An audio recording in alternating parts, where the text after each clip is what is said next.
Şərqi Türkistan'ı tanıştırın. Bizim vatanımız pek güzel. Teklimakan kumlukları dünyadaki ikinci çoğun kumluk. Aslında bütün nefit var. Bizim vatanımızda Tanrı tağları, Karakorum tağları, altın tağlarılar var. Hem Tarım Deryası, İli Deryası hem Zerapşan Deryasılar var.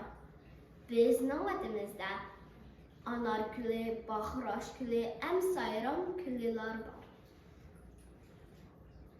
Bugün ben bizim Şərqi Türkistan'ın vilayetlerini tanıştırıyorum. Xotanın gilmi atlasları ve dağlık. Kaşgar kadınlıkı şəhər. Bizim babamız Mahmud Kaşgar'ı yaşayan. Artuş'un enciri pek tatlıq. Aksu'dan pek çok hava çıktı. Kolanın neşbeti pek tatlıq. Kumulun koğunu hem çilini dağınıq. Turpanın üzümü pek tatlı hem karı suyu şerbettek. Ürümçi bizim payitahtımız. Ürümçi pek çoğun şehir. Altayda altın tağları var.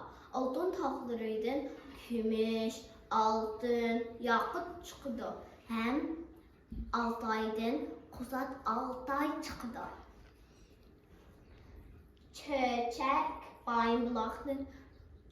Bayınbulaqlarının atları tulpardak çıkdı. Karamaydan nefit çıkdı. İli yaylakları payansız hem güzel.